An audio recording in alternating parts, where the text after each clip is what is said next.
정말 황당하지 않아요? 국가기관의 특수활동비를 개인이 받아다가 개인이 착복해 쓴다. 요거는 동네에 전통적인 보수 지지자였던 분의 말에 의하면 확실하게 정답이 나오더라고요. 그렇게 나쁜 년인지 몰랐다. 그렇잖아. 그게 아까 말한 게 정답이에요. 그게 정치적으로 뭐 새누리당 이쪽 사람들의 어떤 정치적인 걸 위해서 썼다 하면도 모를까. 받아다가 막 자기들 검찰 발표회 하면은 시술비네 뭐네. 이거는 역대급 비리라고 봐야죠. 너무 부끄러워요, 진짜 그 내용들이. 그래서 검찰이 박근혜 재산 동결에 나섰습니다. 이게 뇌물로 받은 돈은 다시 토해내게끔 돼 있잖아. 그래서 박근혜가 받은 게 36억 5천만 원이라는데 여기에 추징 보전 명령을 법원에 청구를 했어요. 그래서 법원이 이걸 받아들이면 박근혜가 앞으로 재산 처분 못 합니다. 일단은 재판 결과가 나와서 확정 파결이 나고 나면 그만큼 추징해 가면 되는데 이러니까 이제 유형화를 안 쓸 수가 없죠. 근데 그렇죠. 유형화를 쓴다고 해서 달라질 게 있나? 이게 중요한 포인트가 한 가지가 있습니다. 법원이 이게 검찰의 의견을 받아들여서 동결시키잖아요. 그다음부터 벌어지는 일을 우리가 유심히 봐야 됩니다. 어떤 부분을 봐야 되냐면, 자, 이게 재산이 동결이 됐어요. 그러면 이제 먹고 사는 거 시장 보는 게 문제가 돼요. 당장 반찬 사 먹을 돈이 없어요. 아니 어차피 뭐 국가 급식 먹고 있는데 뭐. 무상급식 먹고 있는데. 아니 그러니까 본인은 그렇지만 집사, 건물 관리하는 사람들, 이 사람들 이제 먹고 살 게 없어요. 그러면 월급도 줘야 되잖아요. 직장 구해야죠 따로. 뭐 거기 아니, 계속 일을 해. 절대 안 그럴 겁니다. 이 사람들 그 자리에 그냥 있을 거예요. 그러면 이 월급이나 이 사람들의 관리비가 어떻게 나갈 것이냐, 요걸 또 추적하면 숨겨져 있는 저수지가 또 나와요. 어디에 짱박아 놨는지. 그러니까 박근혜 재산이 지금 2016년 말 기준으로 37억 3천만 원이에요. 밝혀진 것만. 지금 추징하려고 하는 게 36억이잖아. 기가 막히게 맞아 떨어지네. 추징하는 게 이게 사실은 이게 공직자 불법 행위에 대해서 공무원 범죄에 관한 몰수 특례법이라는 법이 있거든요. 그래서 이 법률에 따라서 지금 집행하고 있는 건데 이 법률은 예전부터 있어 왔어요. 공직자들이 불법 행위로 인해서 돈을 모았을 때는 그걸 추징할 수 있다는 그런 법률이 있었는데 박근혜 시절에 이걸 개정을 합니다. 무엇을 개정하냐 하면 논리가 아주 재밌었어요. 전두환이 추징해야 될 돈들을 지난 10년의 민주정부 시절에는 뭐 하고 있었냐. 당신들 그렇죠. 근무 태만이다 그러면서 법을 제정해서 추징을 하겠다. 그래가지고 기존에 있는 법률을 개정합니다. 맞아요. 딱 법률을 개정하는 게 두 줄을 개정을 해요. 이 두 줄이 뭐냐 하면 13년도에 개정되는데 중요한 건 이겁니다. 부치기조의 적용례. 그래서 9조의 2부터 9조의 4까지 개정 규정은 이 법 시행 당시 몰수 또는 추징의 절차가 진행 중인 경우에도 적용한다. 진행 중인 것까지 소급해서 적용해버리는 거예요. 그랬는데 이 9조의 2부터 4가 뭐냐 하면 이게 이제 박근혜가 땅을 치고 있을 거예요. 추징을 하는 게 본인의 재산뿐이 아니라 결론은 그거예요. 본인의 재산뿐이 아니라 본인이 아닌 사람이 갖고 있는 재산이더라도 의심이 되면 추징할 수 있는 거예요. 최순실 통장도 추징할 수 있는 요건이 돼버려요. 그리고 첫 번째가 범인 이외의 자를 상대로도 집행을 할 수가 있게 만들어놨고요. 그러니까 전두환의 아들이 갖고 있는 재산을 추징하기 위해서 만들어놓은 건데 이게 이제 본인이 아니라 그 37억 5천만 원 갖고 있다는 박근혜 재산뿐이 아니라 최순실 재산으로도 갈 수 있고요. 이게 유경재단으로 갈 수도 있어요. 요렇게 지금 열려 있는 거고요. 그러니까 우리가 박근혜 씨를 추종하는 사람들은 뭐 불쌍한 영예 그러면서 추정해 왔고 저번에 국정농단 사건 났을 때 몇 차례에 걸쳐서 국민 담화 발표하잖아요. 그때 박근혜가 했던 말 중에 저는 사익을 추구한 적이 없다고 그랬어. 그것도 완전히 거짓말이었던 게 드러난 거고요. 제가 그런 얘기 했잖아요. 좀 전에 대부분 예금으로 남아있을 거다라고 추정하는 것도 검찰도 마찬가지예요. 36억 5천만 원 중에서 이재만이 관리했다는 것을 제외하고 박근혜한테 직접 줬다는 돈이 20억 원인데 거기에 대한 용처는 전혀 나오지가 않았어요 지금. 그러니까 그거 돈하고 그리고 설마 박근혜 지금 재산이 37억 3,820만 원이라고 생각하는 사람은 없죠. 없죠. 네. 그렇다고 생각하는 분들은 좀 많이 아프신 분들이죠. 그렇죠. 박근혜 재산 동결을 했을 때 누가 가장 짜증을 내는지 그걸 지켜보면 될 것 같고 그리고 중간에 유영아를 누가 선임을 하게끔 아이디어나 다시 한번 유영아를 독려했을까를 생각을 해봤을 때 저는 그게 정윤회라고 생각해봅니다. 밖에서 자유로운 사람은 그 사람 하나밖에 없죠. 네. 현재. 반대로 꼭 그렇게까지 안 가더라도 유영아 입장에서 국정원 특활비 뇌물 줬댔다 해서 일단 찾아갔어요. 그래서 막 유영아가 만났단 말이에요. 그리고 박근혜가 오케이 하니까 다시 변호인 선임하게 되는 그런 부분이거든요. 그러니까 박근혜가 유영하를 다시 선임했다는 이 기사를 보는 순간 영화의 한 장면이 생각난 게 그 신세계에서 보면 마지막에 최민식이 연변 거지들한테 죽잖아요. 그때 마지막에 그 최민식이 했던 대사가 그거거든요. 아 씨발 이러면은 나가리인데 이러잖아요. 그러고 죽거든요. 그 절차상으로 네. 보면 유영아가 변호인 선임계라는 것을 작성을 자기가 해요. 해서 구치소로 갑니다. 가서 이거를 박근혜한테 보냅니다. 5035한테. 네. 그래서 5035가 그 서류를 보고 사인을 딱 해요. 그래서 선임이 된 거거든요. 그러니까 그때 박근혜가 속으로 그런 생각을 했을 거예요. 아 씨발 이 새끼들 그래서 이 나가리인가? 이게 박근혜가 주동을 해서 했다고 하기에는 뭔가 석연치 않고 박근혜가 변호인 선임을 하겠다는 의사표시를 했다기보다는 누군가가 주도해서 유영아를 변호사 선임계를 미리 만들어서 가서 집어넣게 만든 그런 거 아닌가 하는 사실 의심도 없잖아 있을 수밖에 없고요. 어쨌거나 이 순간에 그 최민희 의원님의 성대모사가 필요합니다. 내 이것들 하는 거 있잖아요. 이게 그리고 박근혜가 이게 2013년도에 개정한 것 중에 하나가 이게 있습니다. 그래서 이제 이건 독박이에요.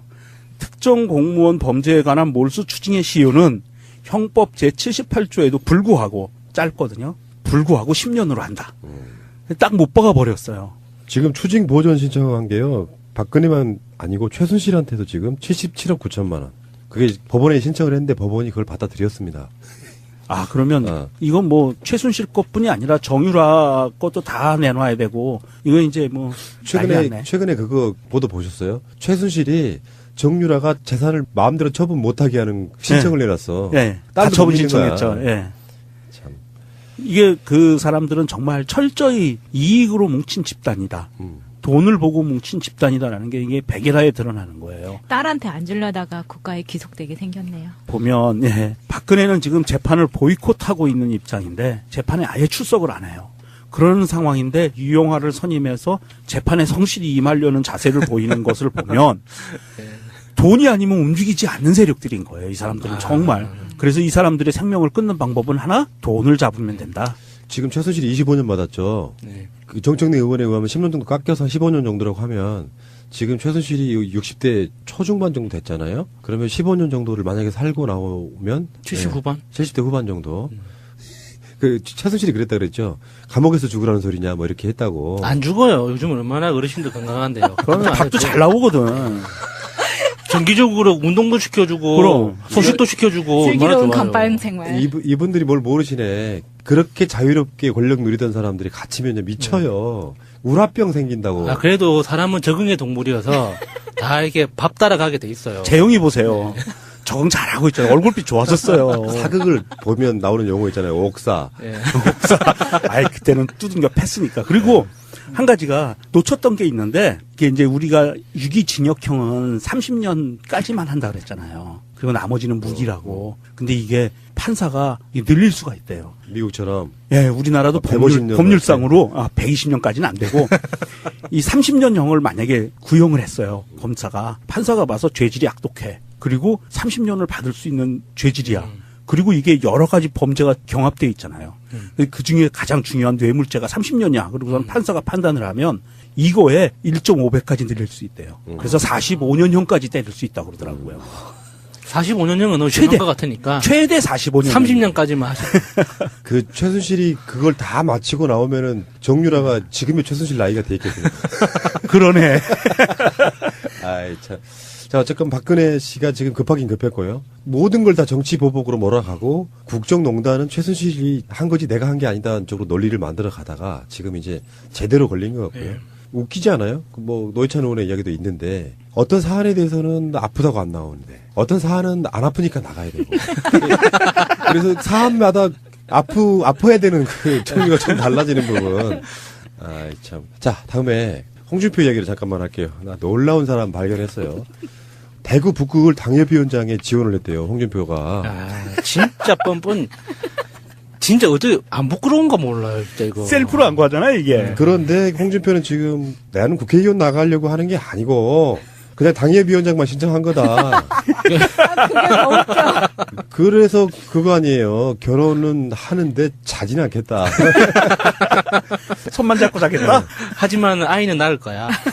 아니, 그러니까 이 홍준표의 말의 쉴드는 되게 웃겨요. 그러니까 지금이야 이제 홍준표 말은 워낙에 말을 뒤집는 사람이기 때문에 그때 가서 또 어떻게 생각이 바뀌지 모르겠지만 자기가 원래 대구에서 나고 자라고 해서 대구에 대해서는 마치 고향 뭐 이런 개념이었다고 이야기하고 있는 거고 그리고 여러 번 공천 신청을 했지만 받아들여지지 않았다. 서울에서 했잖아요. 그 지금 민병두 의원 지역 예, 동대문에서. 동대문. 예. 근데 그러다가 대구의 유해는 당협위원장 잘라내고 하는데 봤더니 대구 북구에 자기가 당협위원장을 신청을 했단 말이에요. 그러니까 이제 이번에 당협위원장 뺏긴 사람들이 자유한국당 국회에 가가지고 막 기자회견하고 유여회는 어떤 심정일까요? 유여회가 오늘 발표한 게 있어요. 예. 저 유여회 앞으로 최고위원회의에 참석하겠습니다. 이것도 뭐야? 1월 4일에 윤리위원회에 재심 청구했다네요. 진짜 엉말. 그러니까 놀라운 사람이에요. 당협위원장만 가져가고 국회의원 선거 출마 안 하겠다는 게 말이야 막걸리야. 실제로 지금 나는 국회의원 출마를 할 생각은 없다고 이야기하지만 대구에서 무슨 정치를 하는데 그게 당협위원장을 갖고 있는 것과 무슨 상관이 있어요. 당협위원장은 이를테면은 어떤 공천권 행사 부분도 있고 현역이 아니라도 예. 근데 그렇게 활동을 해. 만약에 당협위원장이 돼서 그래서 총선이 다가오잖아요. 그러면 그 지역에서는 홍준표 스스로는 국회의원 공천 신청을 안 하고 당협위원장만 하겠다는 게 그 상식적으로 말이 안 되는 거잖아요. 근데 이제 이게 홍준표의 어떤 정신 세계를 약간 들여다볼 수 있는 게 굉장히 불안해하는 거죠. 자기 일자리 문제 때문에. 맞아요. 이게 언제까지 지금은 당대표를 계속 할 수 있는 것도 아니고 내려놓으면 다음 일자리를 어떻게 연결할 수 있는 징검다리를 하나 놔야 되는데 거기에 하나 뭐가 좋을까라고 가장 좋은 수라고 이제 찍은 게 여기인데 알고 보니 죽을 수가 된 거죠. 대구 사람들이라고 홍준표가 이렇게 부끄러운 짓을 하는데 그게 좋아하겠어요, 그거를? 아무리 그 보수의 표밭이라고 하더라도. 거기서는 당선 가능성이 있기 때문에 나오는 건데 왜 민병두 의원 지역구에 한 번 더 가지? 자기가 떨어진 사람. 그 정도의 배포가 없어. 당선 확실한 동대문은 다시 못 가요. 동대문에서 얼마나 쌍욕을 많이 들었는데요.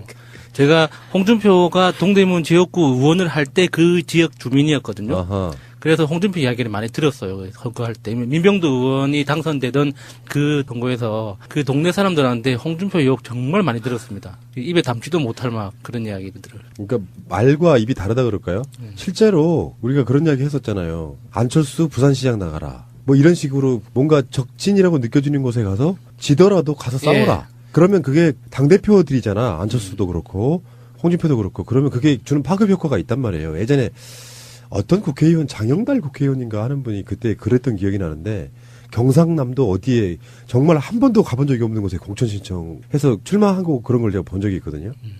지역 간 상호 화합을 위해서 그것도 명분을 갖고 가서 열심히 싸워주면 당원들이 분기탱천하고 막 이런 게 있거든요. 그런 게 없어. 그리고 지금 홍준표는 당대표를 어쩌면 지방선거 끝나고 내려놔야 되는 상황이에요. 그렇죠. 그러니까 자기가 한 말이 있단 말이야. 네. 지금 현재 단체장을 갖고 있는 지역에 한 석이라도 뺏기면 내려놓겠다 그랬어요. 인천. 다음에 경기. 아니 경기는 아니지. 경기는 당이 다르잖아요. 그러니까 인천하고 대구, 경북, 부산, 경남, 울산 이렇게 6개 지역인데 그 지역에 한 석이라도 뺏기면 내려놓겠다고 했으니까 실제로 그 말을 번복하기는 좀 힘들 거라고 저는 보거든요. 예를 들면 홍준표가 안보를 할 수 있는 방법은 TK, PK를 다 쓸어가는 거라고 봐요. 인천은 이뤄도 내가 봤을 때 홍준표가 물러날 가능성은 없는데 그 정도만 지켜도 되는데 그 정도에서 한 2석 정도는 뺏길 가능성이 있는 상태다 보면 그러면 이제 야인이 되잖아. 국회의원도 아니고. 그러면 정치적 목적으로 당협위원장 자기가 대표일 때 꽉 그 자리를 잡아놔야 나중에 어떤 공천에 있어서도 유리한 조건을 잡게 되는 부분. 정말 비열합니다. 우리는 결혼을 하겠지만 잠잘 생각은 없다. 하지만 아이는 낳을 거야. 이 홍준표가 당협위원장을 신청한 거에 대해서 진선미 의원이 페이스북에 이렇게 썼습니다. 홍준표 대표가 우리 당 홍일학 의원님 지역구인 대구 북구를 당협위원장에 공모해서 험지 아닌 아니한 선택이라는 비판을 받는다고? 그 당 쪽에서나 그렇죠. 제가 보기엔 또 무모한 선택인 듯. 우리 홍일학 의원님 완전 세요. 이렇게 올리셨어요. 붙으면 거기서 처절히 그냥 깨지겠는데요. 그 당의 그 지역구 국회의원들이 있는 곳은 차마 못 가고 그쪽 현역이 민주당인 그 지역구를 택한 거군요. 예. 홍일학 의원님 정말 셉니다. 체력적으로도 그렇고 정신적으로도 그렇고 멋있는 분이에요. 그분이 컷오프 당했었어요. 예. 김종인에 의해서. 김종인 개새끼. 그러다가 무소속으로 나가서 당선돼가지고 다시 복당한 케이스인데 예. 실제로 김부겸 장관하고 홍일학 의원 정도가 대구에서 그 당시 야당 간판으로 당선될 수 있다는 건 어마어마한 거죠. 그렇죠. 그 지역에서 신임이라 그런 게 엄청난 거죠. 그러니까 이미 홍일학 김부겸의 당선은 어쩌면 가장 대구 경북의 민심이 무너졌다는 대표적인 증거이기도 해요. 그 선거에서 그 정도 상황이 벌어지면 박근혜 정권 자체가 완전히 국민들로부터 신임을 잃었다라고 보는 게 맞거든요. 거기에 자기가 보기에는 홍일학 의원을 이길 수 있다라고 우선 알박기를 들어간 것 같은데 이게 이제 홍준표의 정치 생명을 완전히 끝장낼 수 있는 최고의 악수가 될 것 같아요. 아, 좋은 순간? 그러니까 홍준표가 대구에서 그 마지막 정치 인생을 마무리하고 싶다 뭐 이런 식으로 이야기를 했잖아요. 예. 정말 마무리할 것 같네요. 갈비 뇌물 졌댔다 해서 일단 찾아갔어요. 네. 그래서 막 유영아가 만났단 말이에요. 그리고 박근혜가 오케이 하니까 다시 변호인 선임하게 되는 그런 부분이거든요. 그러니까 박근혜가 유영하를 다시 선임했다는 이 기사를 보는 순간 영화의 한 장면이 생각난 게 그 신세계에서 보면 마지막에 최민식이 연변 거지들한테 죽잖아요. 그때 마지막에 그 최민식이 했던 대사가 그거거든요. 아 씨발 이러면은 나가리인데 이러잖아요.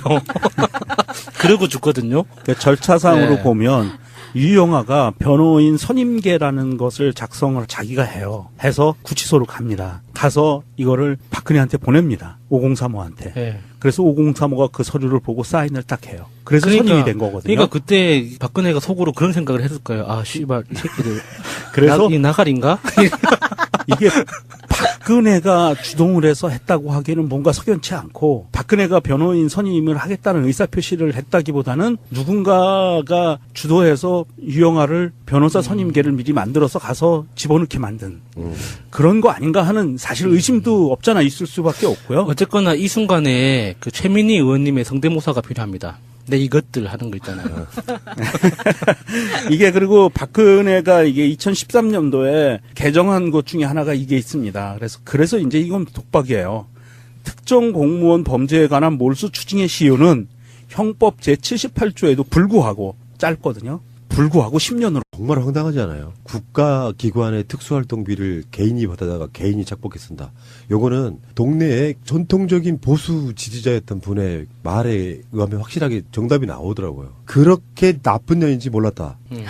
그렇잖아. 그게 아까 말한 게 정답이에요. 그게 정치적으로 뭐 새누리당 이쪽 사람들의 어떤 정치적인 걸 위해서 썼다 하면도 모를까. 예, 받아다가 막 자기들 검찰 발표에 하면은 시술비네 뭐네. 예. 이거는 역대급 비리라고 봐야죠. 너무 부끄러워요, 진짜 그 내용들이. 그래서 검찰이 박근혜 재산 동결에 나섰습니다. 이게 뇌물로 받은 돈은 다시 토해내게끔 돼 있잖아. 그래서 박근혜가 받은 게 36억 5천만 원이라는데 여기에 추징 보전 명령을 법원에 청구를 했어요. 그래서 법원이 이걸 받아들이면 박근혜가 앞으로 재산 처분 못 합니다. 일단은 재판 결과가 나와서 확정 파결이 나고 나면 그만큼 추징해 가면 되는데 이러니까 이제 유영아를 안 쓸 수가 없죠. 근데 그렇죠. 유영아를 쓴다고 해서 달라질 게 있나? 이게 중요한 포인트가 한 가지가 있습니다. 법원이 이게 검찰의 의견을 받아들여서 동결시키잖아요. 그다음부터 벌어지는 일을 우리가 유심히 봐야 됩니다. 어떤 부분을 봐야 되냐면 자 이게 재산이 동결이 됐어요. 그러면 이제 먹고 사는 거 시장 보는 게 문제가 돼요. 당장 반찬 사 먹을 돈이 없어요. 아니 어차피 뭐 국가 급식 먹고 있는데 예, 뭐. 무상급식 먹고 있는데. 아니 그러니까 본인은 그렇지만 집사, 건물 관리하는 사람들, 이 사람들 이제 먹고 살 게 없어요. 그러면 월급도 줘야 되잖아요. 아, 직장 구해야죠, 따로. 뭐, 거기 아니, 계속 일을 해. 절대 안 그럴 겁니다. 이 사람들 그 자리에 그냥 있을 거예요. 그러면 이 월급이나 이 사람들의 관리비가 어떻게 나갈 것이냐, 요걸 또 추적하면 숨겨져 있는 저수지가 또 나와요. 어디에 짱박아 아니, 놨는지. 그러니까 박근혜 재산이 지금 2016년 말 기준으로 37억 3천만 원이에요. 밝혀진 것만. 그러니까 지금 추징하려고 하는 게 36억이잖아. 기가 막히게 맞아 떨어지네. 추징하는 게 이게 사실은 이게 공직자 불법 행위에 대해서 공무원 범죄에 관한 몰수 특례법이라는 법이 있거든요. 그래서 이 법률에 따라서 지금 집행하고 있는 건데 이 법률은 예전부터 있어 왔어요. 공직자들이 불법 행위로 인해서 돈을 모았을 때는 그걸 추징할 수 있다는 그런 법률이 있었는데 박근혜 시절에 이걸 개정을 합니다. 무엇을 개정하냐 하면 논리가 아주 재밌었어요. 전두환이 추징해야 될 돈들을 지난 10년의 민주정부 시절에는 뭐 하고 있었냐. 당신들 그렇죠. 근무 태만이다 그러면서 법을 제정해서 추징을 하겠다. 그래가지고 기존에 있는 법률을 개정합니다. 맞아요. 딱 법률을 개정하는 게 두 줄을 개정을 해요. 이 두 줄이 뭐냐 하면 13년도에 개정되는데 중요한 건 이겁니다. 부치기조의 적용례 그래서 9조의 2부터 9조의 4까지 개정 규정은 이 법 시행 당시 몰수 또는 추징의 절차가 진행 중인 경우에도 적용한다. 진행 중인 것까지 소급해서 적용해버리는 거예요. 그랬는데 이 9조의 2부터 4가 뭐냐 하면 이게 이제 박근혜가 땅을 치고 있을 거예요. 추징을 하는 게 본인의 재산뿐이 아니라 결론은 그거예요. 본인의 재산뿐이 아니라 본인이 아닌 사람이 갖고 있는 재산이더라도 의심이 되면 추징할 수 있는 거예요. 최순실 한다. 딱 못 박아 버렸어요. 지금 추징 보전 신청한 게요. 박근혜만 아니고 최순실한테도 지금 77억 9천만 원. 그게 법원에 신청을 했는데 법원이 그걸 받아들였습니다. 아, 그러면 이건 뭐 최순실 것뿐이 아니라 정유라 것도 다 내놔야 되고 이건 이제 뭐 최근에 그거 보도 보셨어요? 최순실이 정유라가 재산을 마음대로 처분 못하게 하는 신청을 내놨어. 네, 다 처분 신청했죠. 예. 참. 이게 그 사람들은 정말 철저히 이익으로 뭉친 집단이다. 돈을 보고 뭉친 집단이다라는 게 이게 백일하에 드러나는 거예요. 딸한테 안 주려다가 국가에 귀속되게 생겼네요. 보면 박근혜는 지금 재판을 보이콧하고 있는 입장인데 재판에 아예 출석을 안 해요. 그런 상황인데 유영아를 선임해서 재판에 성실히 임하려는 자세를 보이는 것을 보면 돈이 아니면 움직이지 않는 세력들인 거예요. 이 사람들은 정말. 그래서 이 사람들의 생명을 끊는 방법은 하나, 돈을 잡으면 된다. 지금 최순실이 25년 받았죠. 네. 그 정청래 의원에 의하면 10년 정도 깎여서 15년 정도라고 하면 지금 최순실이 60대 초중반 정도 됐잖아요. 그러면 15년 정도를 만약에 살고 나오면 70 후반? 70대 후반 정도. 그 최순실이 그랬다 그랬죠. 감옥에서 죽으라는 소리냐 뭐 이렇게 했다고. 안 죽어요. 요즘 얼마나 어르신들 건강한데요. 그러면 밥도 잘 나오거든. 정기적으로 운동도 시켜주고 그럼. 소식도 시켜주고 얼마나 슬기로운 좋아요. 감방 생활. 이분들이 뭘 모르시네. 그렇게 자유롭게 권력 누리던 사람들이 갇히면 미쳐요. 통장도 추징할 수 있는 요건이 돼버려요. 어. 그리고 첫 번째가 범인 이외의 자를 상대로도 집행을 할 수가 있게 만들어놨고요. 그러니까 전두환의 아들이 갖고 있는 재산을 추징하기 위해서 만들어놓은 건데 이게 이제 본인이 아니라 그 37억 5천만 원 갖고 있다는 박근혜 재산뿐이 아니라 최순실 재산으로도 갈 수 있고요. 이게 유경재단으로 갈 수도 있어요. 요렇게 지금 열려 있는 거고요. 그러니까 우리가 박근혜 씨를 추종하는 사람들은 뭐 불쌍한 영예 그러면서 추정해 왔고 저번에 국정농단 사건 났을 때 몇 차례에 걸쳐서 국민 담화 발표하잖아요. 네. 그때 박근혜가 했던 말 중에 저는 사익을 추구한 적이 없다고 그랬어. 네. 그것도 완전히 거짓말이었던 게 드러난 거고요. 제가 그런 얘기 했잖아요. 좀 전에 대부분 예금으로 남아있을 거다라고 추정하는 것도 검찰도 마찬가지예요. 36억 5천만 원 중에서 이재만이 관리했다는 것을 제외하고 박근혜한테 직접 줬다는 돈이 20억 원인데 거기에 대한 용처는 전혀 나오지가 않았어요 지금.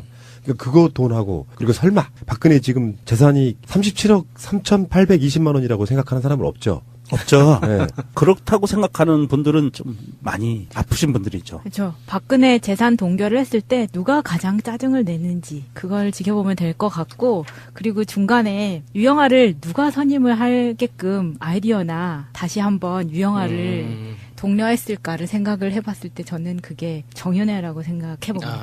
밖에서 자유로운 사람은 그 사람 하나밖에 없죠, 네. 현재. 반대로 꼭 그렇게까지 안 가더라도 유영아 입장에서 국정원